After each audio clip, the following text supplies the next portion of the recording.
all, how are you doing today? I just finished a book yesterday called The Anecdotes of Traditional Chinese Medicine. And this book is about all these ancient stories and more modern case studies and whatnot on kind of odd medical cases and the treatments of great physicians on figuring out, deducing what was actually wrong with them and curing them or helping them, and some of them are really weird ancient remedies, and I'm not saying this does or doesn't work, but it's certainly odd. There was a case of a man in Chinese Middle Ages who had diabetes, and the physician was like, "Nah, we can't help you. You're gonna die." So he went to a monk, and the monk was like, "Oh, you've got diabetes, but we can do something about that. On your way up to this mountain, I'm sure you saw the local pear grower guy. I want you to go to him and buy some ridiculous amount of pears. I think it was 2,000 pounds of pears. And whenever you're thirsty, drink pear juice, and whenever you're hungry, eat pears until you have eaten all of those pears. And when you're done, you'll be able to eat anything you like and you're fine. You'll be cured." So, there's some weird stories in folk traditions of medicine. But I've been thinking about anecdotes. And we've all heard someone say, anecdotal evidence isn't real evidence, or you can't use that, it's just anecdotal. And there's valid reasons for that. Because in the modern scientific method, we have a system that takes an anecdotal kind of piece of evidence, and then that turns into a hypothesis, right? Because a hypothesis needs a phenomena to watch. You need to say, I watched a bowling ball and a ping pong ball fall from this height, and they seem to move at surprisingly the same rate. Why is that?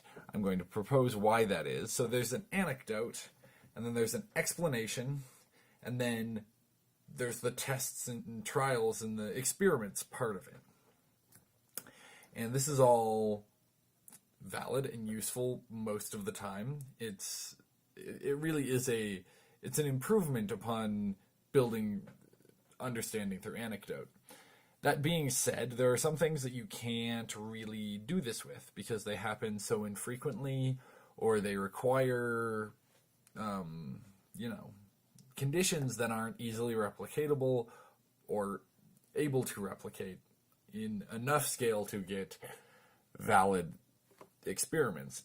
And so anecdotes are kind of the only way we can understand those things.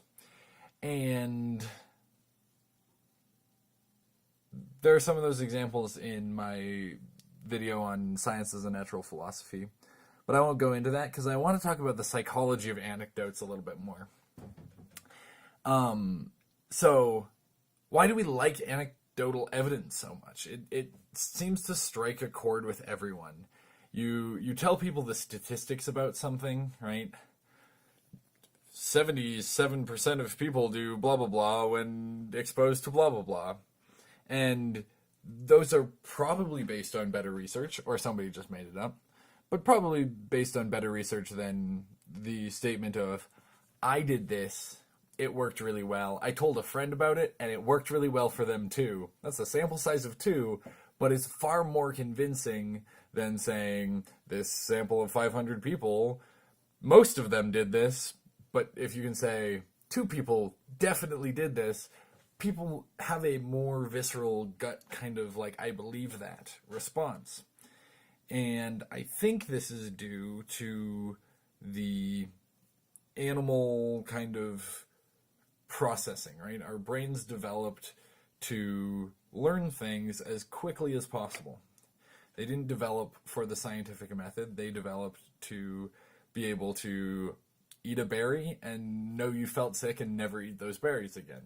Or, get sick, you eat an herb and you get better, you start recommending that herb to everyone who has the same illness, or maybe illness in general. until you start refining a more specific set of knowledge. So, despite how much the scientific community and scientific hegemony that we're all brought up in disparages anecdotal evidence, and there's some decent reasons for that. There are better ways of understanding than just using anecdotal evidence. But anecdotes are very valuable to get to that hypothesis stage, and in lieu of better evidence and in lieu of better research, either that research isn't available, you don't have the equipment to research that, you don't know exactly what the mechanism is, so you can't isolate variables, or you don't have a sample size big enough, right? If you live in a tiny village in the Amazon, you're not doing studies of 500 people, because everyone you know is probably that much or that many or less people.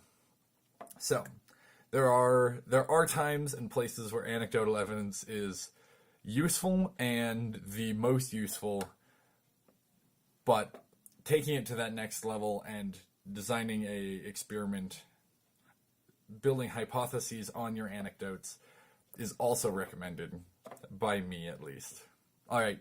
See you guys later. I hope you enjoy. Bye.